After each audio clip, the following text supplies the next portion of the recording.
They weaponized this government for 4 years, and the weaponization has ended under Donald Trump. No longer will they weaponize the government. No longer will they attack people with lawsuits, with crimes. What they've been doing to this country the last 4 years was horrendous. It's ended now. And we're going to look at everything. We're not going to leave a stone unturned. And that's U.S. Attorney General Pam Bondi with me on Mornings with Maria on Fox Business, vowing justice for those responsible for weaponizing the federal government against President Trump and his allies over the last 10 years, causing irreparable harm to the country.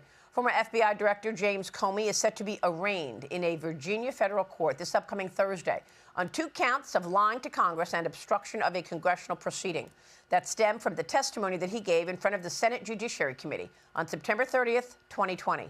Comey says he's innocent of the charges. Joining me now is former California Congressman Devin Nunes, who, as House Intelligence Committee chairman, exposed the entire Russia hoax some 7-8 years ago. Devin, it's great to have you this morning. Welcome back. Thank you. Great to be with you, Maria. I want to get your expectation of more charges to come against Jim Comey and more of his colleagues who worked on the Russia collusion story, pushed it through across the world. What are you expecting?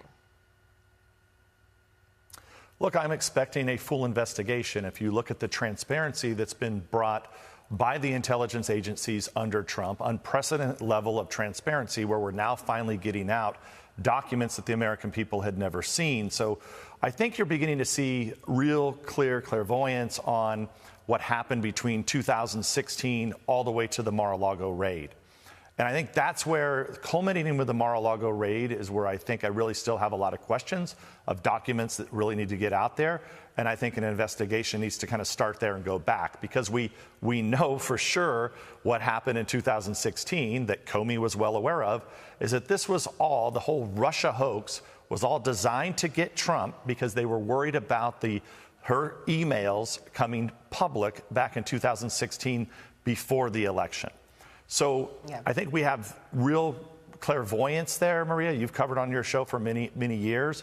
Where we still are missing information is, how was Jack Smith appointed to go after Trump in 22?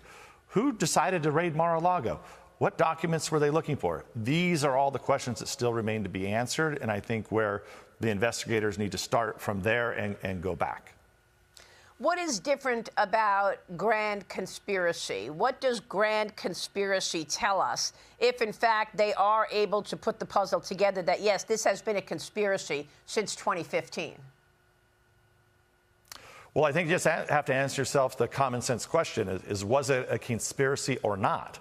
And clearly, unless you've been hiding under a rock somewhere, this has been a conspiracy to weaponize the U.S. intelligence agencies against the most popular Republican since Ronald Reagan, and that is President Trump. He became very popular in 2016, was a popular president, remains popular, was reelected president.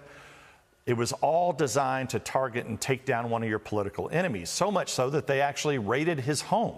A private home of a former president at that time. I mean, these are not things that allow a republic to be in a situation where it can withstand the long run if you have intelligence agencies that are effectively working with the fake news, working with nonprofits, all to benefit one political party. And that's what you've had. So it was a conspiracy. It is a conspiracy. And so whether or not you can make those charges, I'm not a lawyer, never been a prosecutor, but I've done a lot of these investigations. And to me, really what matters is the court of public opinion. What matters are the statutes and law. And I would, from my vantage point, it's pretty clear that there was a conspiracy on a number of fronts.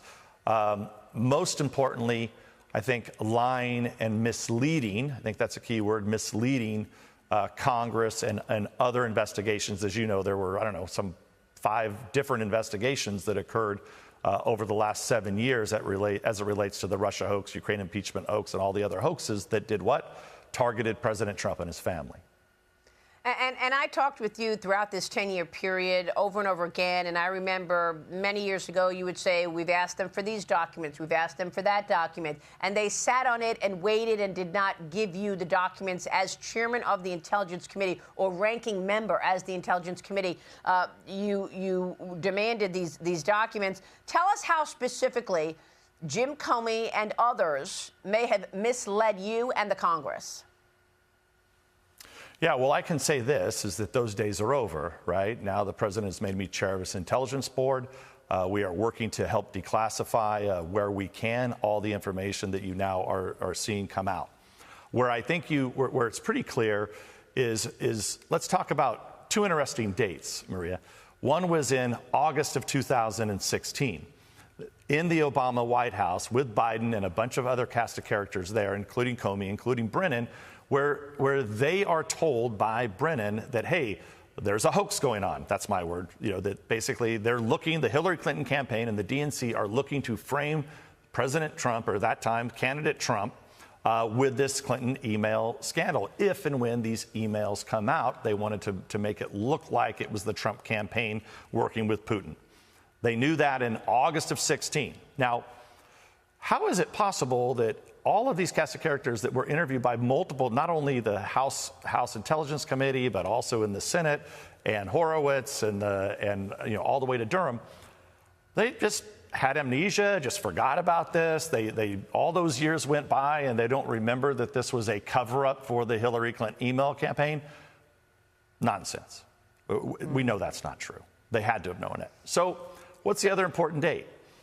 The other important date is in August, ironically, almost 6 years to the day, August of 2022, where they raid Mar-a-Lago. Many of the same people were involved in that. Not Comey, because he had been fired, but others who had been in the first Obama term all the way through were then put into the Biden term. I mean, people like Lisa Monaco, who was the Deputy Attorney General. I find it hard to believe that she was not behind and had knowledge about what happened at the raid of Mar-a-Lago, because I believe that Garland, although maybe he knew about it after the fact, but if you remember, he didn't seem to know much, and they didn't find what they were looking for because it took him 3 days after this magnificent raid with all the cameras there that clearly were tipped off about this Mar-a-Lago raid happening on President Trump.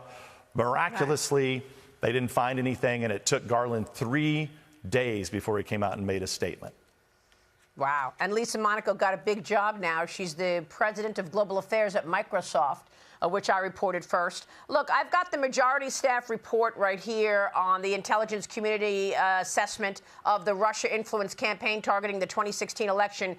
You believe that was one of the things they were looking for when they raided Mar-a-Lago, but it wasn't there. Yeah, that's right, because that was supposed to be declassified. We asked President Trump to declassify that in 2020. We were told that it was declassified. We thought that information was going to be at the archives, like all the information should. But then when we asked the archives about it and other people asked the archives for it, it wasn't there. So it's just, and that document's very damaging. It's a 40-page report that House Republicans worked on for a long time. Not only my committee and now now the current chairman Rick Crawford was able to get that information out. It's a very damning report that showed that Russia didn't think that Trump was going to win, which I think we all know. Once again, just common sense in 2016. Why would the Russians be helping someone that they didn't think was going to win? Right. A great point. Devin, real quick on Gaza, do you trust Hamas to actually keep its word here, real quick? No, I don't think anybody trusts Hamas, but I think President Trump bringing Egypt, Turkey, the Gulf states all together, this is an opportunity that President Trump is giving for the Middle East. Let's hope that they take it. But I think time is clicking, and we'll see what happens. But I would not want to be on the wrong side of President Trump. He's proven that he will take action. All right, we will leave it there. Devin, always a pleasure to talk with you. You are the chairman of President Trump's Advisory Intelligence Committee. Thank you, sir. Devin Nunes joining us.